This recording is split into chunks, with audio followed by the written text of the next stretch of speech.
Welcome to Final Cut Pro Help Live. It is the top of the hour here in the Pacific time zone. It's 9 a.m. If you're watching this on a replay, thank you so much for tuning in. If you're watching this live, even better. We try to do one of these at the top of every month on the 1st, and that's what we're doing here today.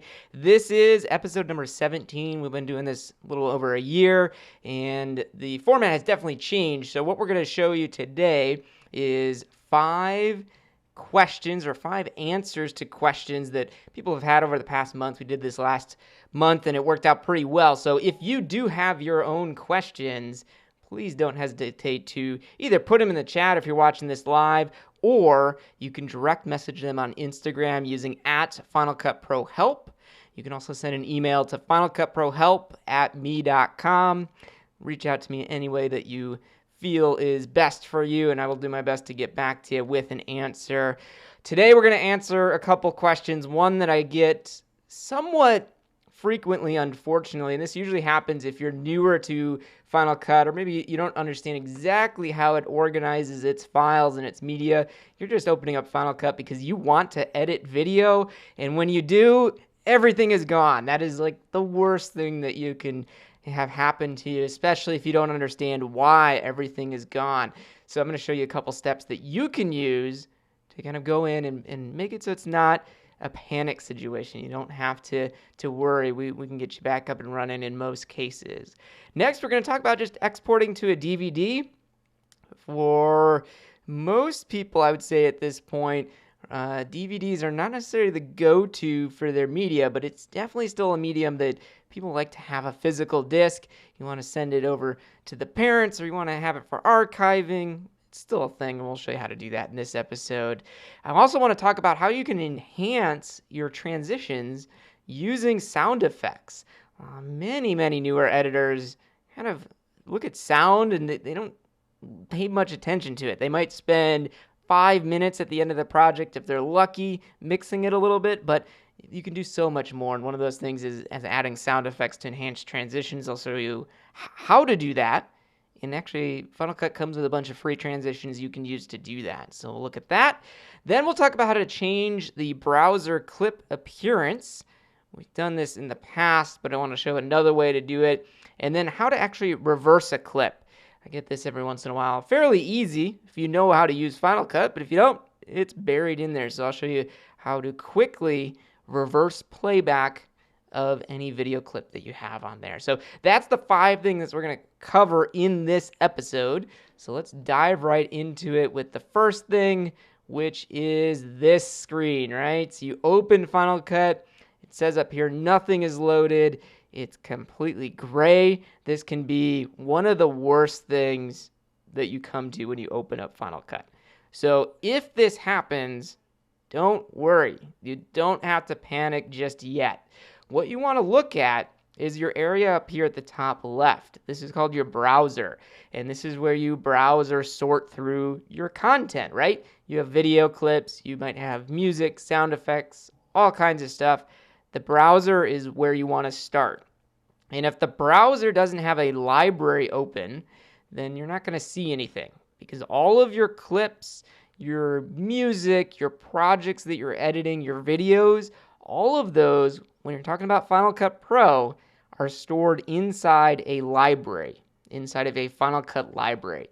And the reason I'm really emphasizing the word library is you want to know the terminology and how Final Cut works to be able to recover when something like this happens. So if you open Final Cut and it's completely blank, what's the problem?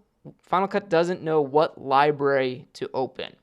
So there's a couple things you can do. You can either click this button that says Open Library, or you can go up to the File menu, down to Open Library. Notice how everything else is grayed out. It's kind of telling you where to go, right? Open Library, and then you're going to see here a list of recent libraries if you're lucky. If you're not, and you don't see any recent libraries here, you can go down and click on Other.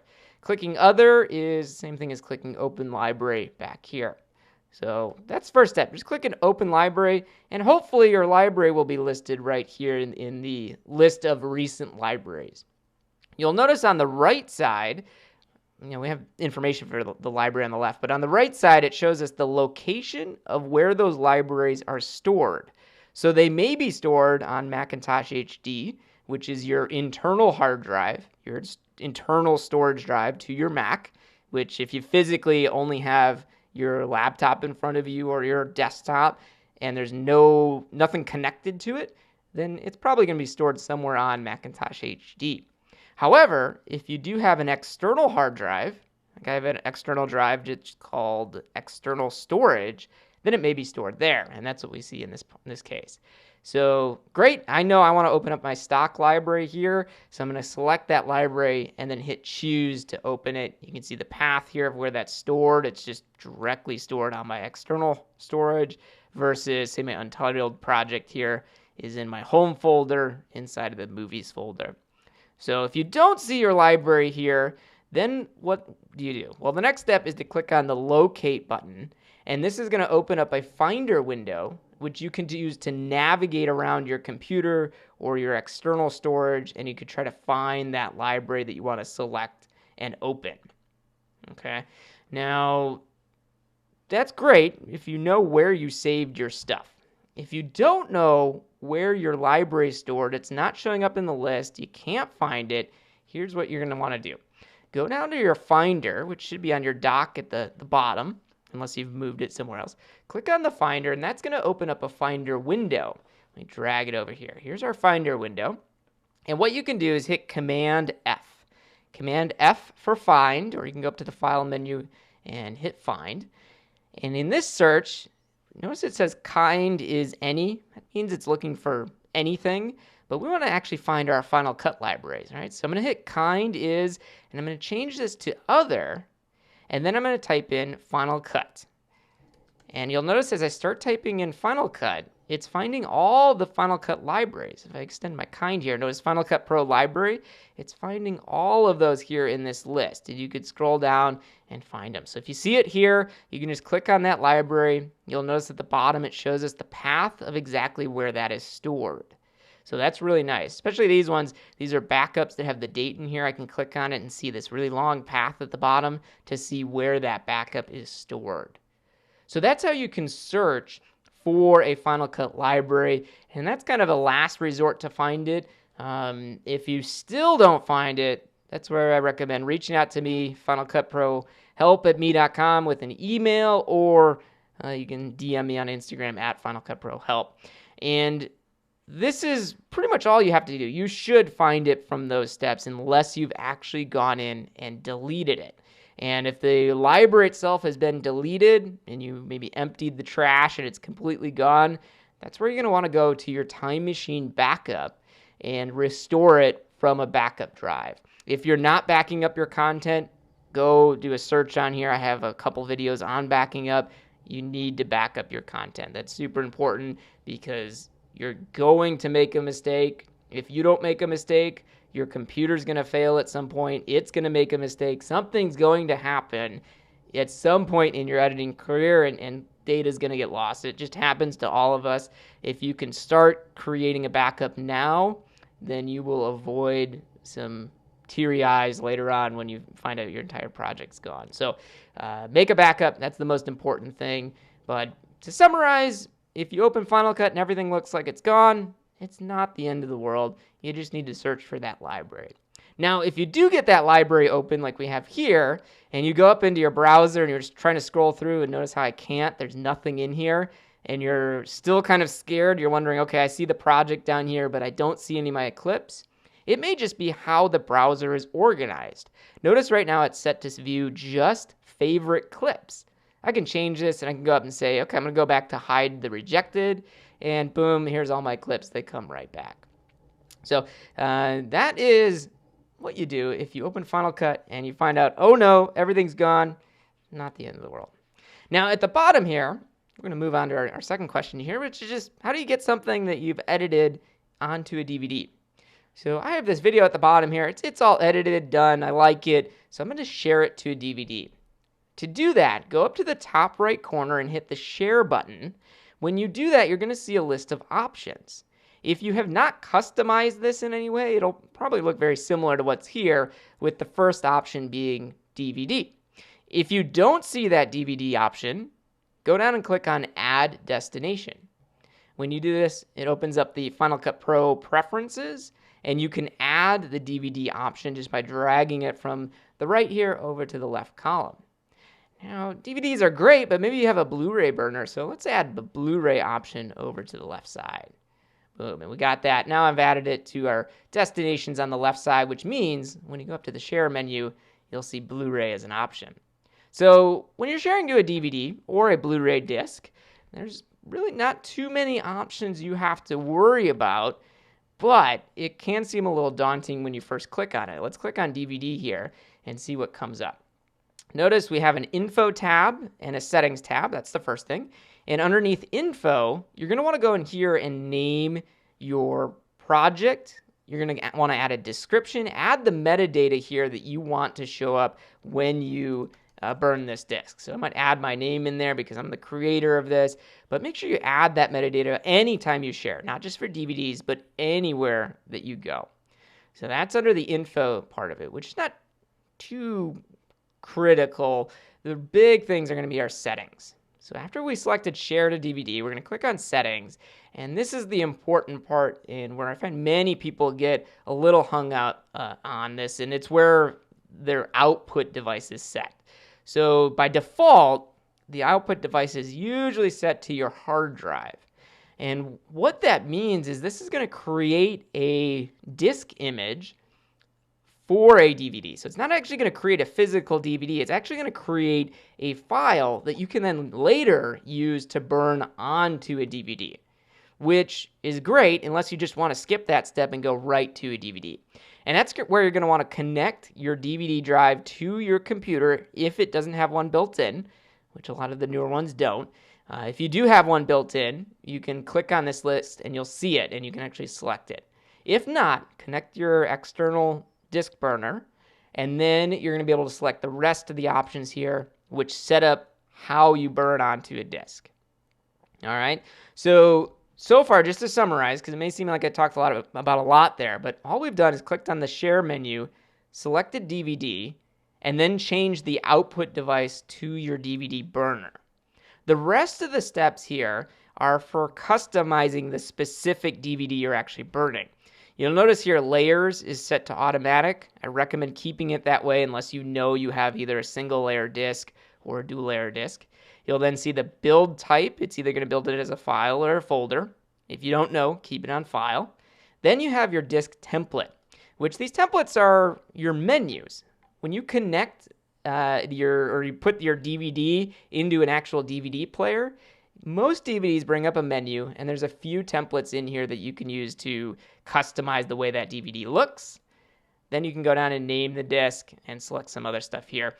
I'm not a huge fan of these templates that are built in, so what I usually do is change this show menu for when disk loads, and I just have it play my movie.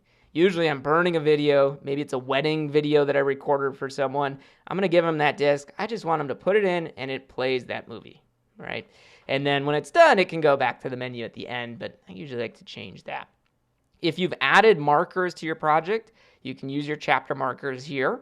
You can loop the disk. You have a bunch of options here you can use to customize this disk, and you'll see a little preview down here at the bottom for how it gets customized.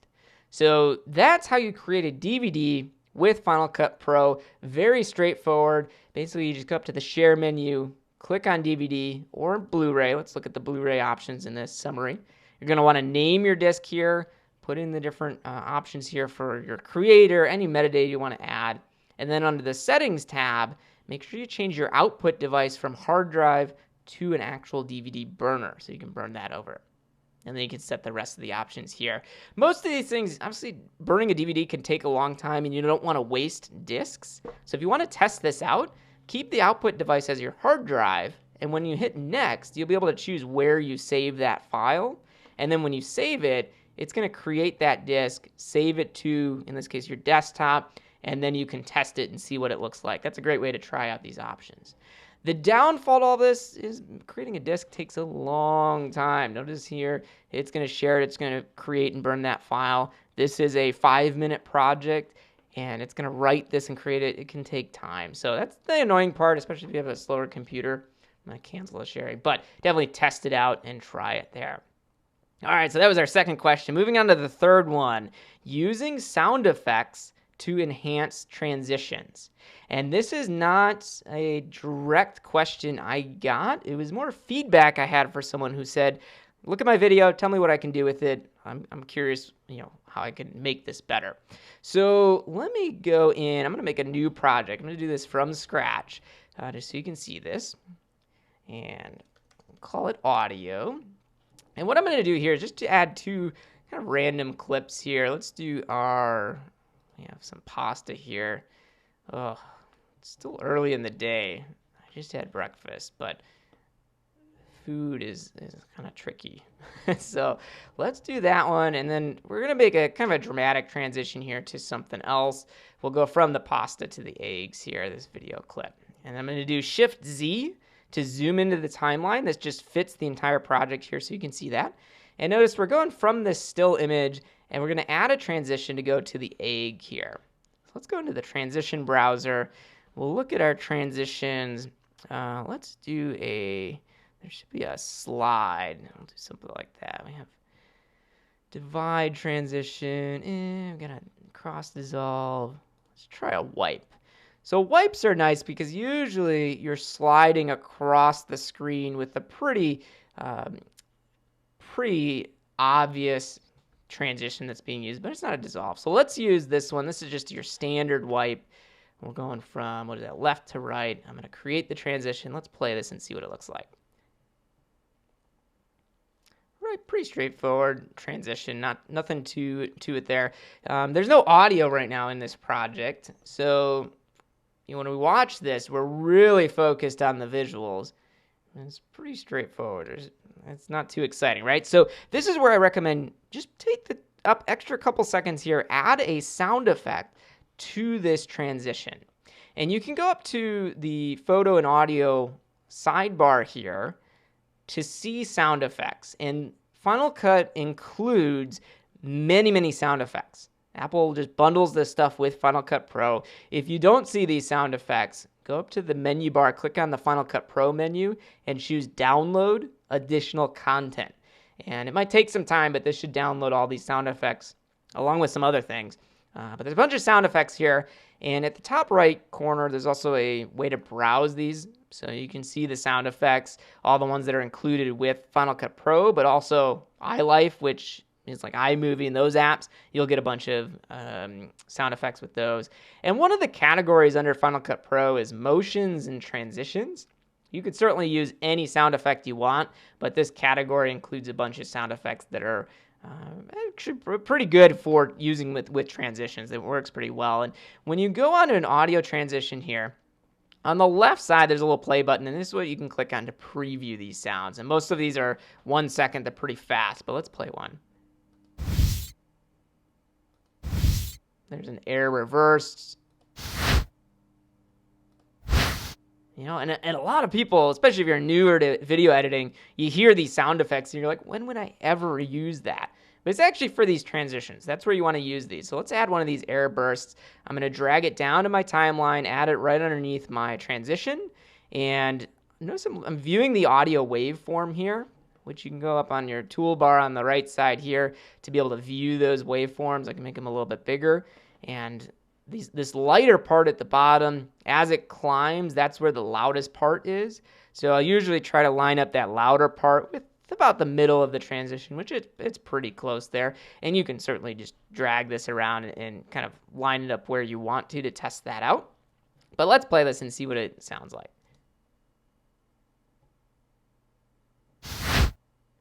And we get our little sound effect there.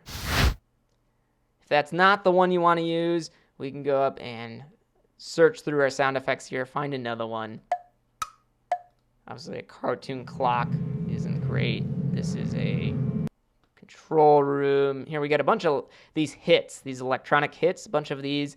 Those tend to be just little beats. I don't really like the hits, though. We get a swish. These swishes might work pretty well. So in this case, I already have one down here. So I'm actually going to drag this switch down here, and then I'm going to select it and delete it, right? Because we don't need two of these sound effects. And this sound is very, very quick, so I might also want to speed up the wipe just by dragging the edge of that transition. And I'll move over our little swish. There we go. And that's how we've now enhanced that transition. It's a very subtle sound that you as the editor, we're watching it right now. That's the only thing we're paying attention to. So it's very, very obvious, and it sounds like it's almost too much. But if you listen to, especially live productions that you're watching when they transition, you may hear those sounds underneath them. Pay attention. See how many of those you can spot. And it's a really simple way to enhance your project. And you should do this while you're editing, keep it in mind. But if this is an afterthought, you can now really simply just select this clip, copy it, and paste it underneath every single one of your transitions in your project really quickly at the end there. And then takes a couple seconds, but now you've enhanced your project, and it can work out pretty well. So that's that one. Moving on to the next one. We had a question that said, is there a way to change the clip in the browser? And I've answered this before, but I want to kind of call out here just a couple of things. But notice our clips here in the browser. We have like these cats here. There's this one here with the dogs that right now is showing is upside down with a little icon there. But these clips, if you want to customize them up here and you want to edit them, you can do that. Just select the clip and then right click on it or control click on it. And we get a couple options here. There should be one. I might be mistaken here. Yeah, you get an option to reveal it in the Finder, which you can do from here. And what this will do is show you the actual clip and where it's saved. And then you can edit it outside here in QuickTime. That's what I've showed in other videos. But the other option is to go up to the menu bar, click on Clip, and there's an option here to open that clip. And this is kind of nice because this opens that clip in the timeline at the bottom here, and you can edit it now. You can make your changes, do whatever you want with it. In this case, I'm going to put on an obvious effect. I'm going to colorize it just to make this, actually just put on the bad TV clip. And I do want to colorize it because that's just make it red here. So this is now a red clip where we've edited and made changes to it. And if I hit the little back arrow here to go back to my project, by doing that open clip, now this clip is changed here in the browser. So when I add it to a project, it'll also be changed. Right, so that's how, if you know anywhere that you're going to use this clip, you want to make a correction to it, or maybe you want to color correct it, put a LUT on it, anything like that, you can do that. Just select the clip, go up to the clip menu, and then select open clip. Then you can make any changes you want down here. The one note I'll put on that to finish this one off is if you make these changes, it's not going to affect all of the other instances of this clip. So if you have this clip in a bunch of projects, doing this open clip, at least in my experience, does not change those clips. So you can't kind of backtrack and just update all your projects really quickly by making changes here. So that's how you can update a clip in the browser. And the final question that I had for today's episode, and I'll get to the question in the comments there in just a second, but the final question I had planned is, how do you reverse a clip? Right? So you just want to play a clip backwards. Here we have this egg cracking clip, and it kind of cracks it and opens it. If you want to play this in reverse, it's actually fairly straightforward. Just select that clip, go up here to the retime menu, which is just below the viewer, and under the retime menu, there's an option to reverse the clip. And this will play that clip in reverse. Notice we get our green speed or retime bar, and we have little arrows that are pointing to the left because right now it's reversing this clip in 100% speed in real time. So if I play this clip back, you'll see the yolk of this cracked egg is now coming back, and then all of a sudden we have an egg that's no longer cracked. So that's how you can reverse a clip, and you can certainly do that by doing open clip if you want to modify that everywhere. All right, so again, if you have any questions, don't hesitate, put them in the chat there. Or again, if you're watching this on a replay, send a DM on Instagram using @FinalCutProHelp, or you can use the hashtag #GetFinalCutProHelp. So the question I see in the chat here is, how do you separate audio channels and work with them? So I don't think I'm going to have a great project prepared for this question. That is a great question. But essentially, how do you go through and edit audio in that have multiple channels? So the way you have your audio clips set up, let's add a couple of these. I can see based on the waveform at the bottom of these two clips both have audio on them. So I'm just going to add them to the timeline. And there's there's so much to audio. There's so many different ways you can edit it. But one way is by double clicking on the waveform. This will actually separate the channels that you have for that clip. It expands the audio, kind of separates it there. So that's one way to view, and in most cases this will view those multiple channels. But another way is with the clip selected, you're going to go up into the inspector. Let me get rid of my effects here. I'm going to double click at the top of the inspector to expand it. This actually expands the inspector to all the way from top to the bottom. And I'm going to go into the audio inspector, which is this third one over. And in the audio inspector, in the info inspector, audio is where you can go once we got this done. But in the info inspector, we should have, did I have it right? I think I had it right. Yeah, this is our audio inspector. We should see it in there. Yeah, I'm just missing it because it's at the bottom here because I expanded it. But at the bottom here, you'll see the audio configuration. And this is where you're going to drag this up.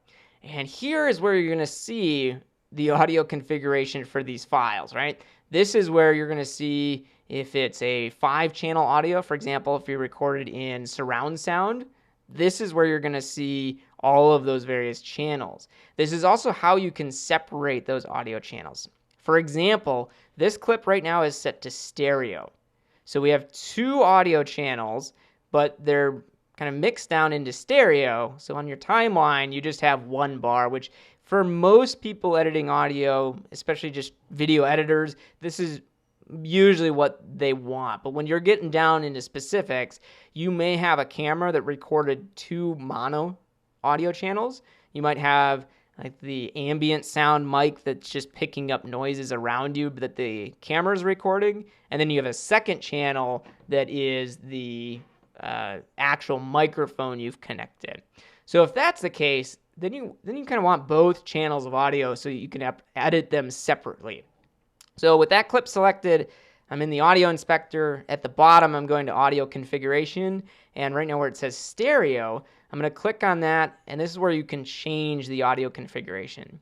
And again, I don't have a surround sound audio clip here to show you, but you'll see different, you may see different options here depending on how your audio is recorded. But this is where you can go to make those changes.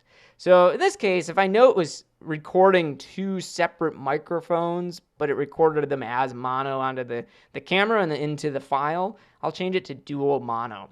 And what you'll see here is we get 2 channels of audio now that I can select and change how they're visually being displayed here on the timeline. So that's how we can see and kind of reconfigure our file. You can also assign roles to all of these clips here. So if I know one of them maybe was a music track coming in from a soundboard, I could select that and say music, while the other one maybe is our actual microphone for dialogue. Maybe I want to do dialogue 1 for that. So you can actually configure those a little bit separately here. So that's kind of the main thing. So how to kind of separate those audio channels. You got to configure it there in the inspector there under your audio configurations. Okay, cool. So then the next thing is with that clip configured, you're going to go up to the clip menu. And let me just make sure this is clear. I have the clip on the timeline selected that we're working with. Going up to the clip menu. And you'll see then there's a couple options here for our audio. You have things like expand audio components. We have our detach audio if you want to break them up, and then break apart clip items. It's more for the video, but so we can go and do that. And if I select the audio components, I've detached those. Notice now because I set separate roles, it's a little bit clearer what happened here. But notice how we have the dialogue version, the blue one, and the music side. Now this is just a standard stereo clip, so you can see the waveforms are identical. But if you have a dual monoed recorded clip, you're going to see those as two separate audio tracks. And I'm just going to hold Option and add a couple keyframes onto the audio here and drag a part down. Same thing on the other one here. And notice how I'm editing these separately. When I modify one, it's not affecting the other. So these are two separate audio tracks. So again, how do you separate audio channels to work with them separately? Let's do it on another clip here. I'm going to delete this one, and we'll do it on this first one. Just to summarize, so you want to first configure that audio by selecting it, going to the audio inspector, and then changing your audio configuration at the bottom, usually to dual mono. That's the most common that I see, but if you have surround sound, you can change it there. And then after you've configured it, if you want, you can also assign roles to these, but once it's configured as dual mono with that clip selected, go up to the clip menu, and then say expand audio components, and this will show you both of those mono audio tracks now as separate audio. So Jason, I hope that answers your question there. Thanks for putting that in the chat. And that is what I got for you for this episode of Final Cut Pro Help Live. Just to summarize the things that we looked at 6 different questions or topics here. First, we looked at, oh no, everything's gone. What do? Well, you don't panic. Your library is probably there. We just have to find it and get it opened. We looked at sharing and exporting to a DVD and a Blu-ray, some of the options you have for that. Using the built-in sound effects to enhance your transitions. Very, very simple way to really put kind of the icing on your project. I mean, it's those little changes you make by adding sound effects that make your project go above and beyond others. We looked at how to change the browser clip appearance by selecting that clip and opening the clip into its own little timeline, and you can make those changes there.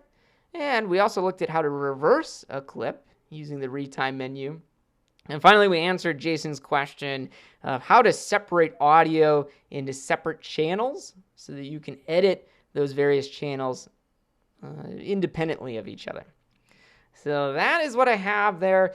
Again, if you are new to any of our Final Cut Pro Help stuff here, subscribe to the channel. That way you can hit that little bell, get a notification when we go live or post another video. We have a lot coming in this month, so just keep an eye on the channel. A lot of new content coming up.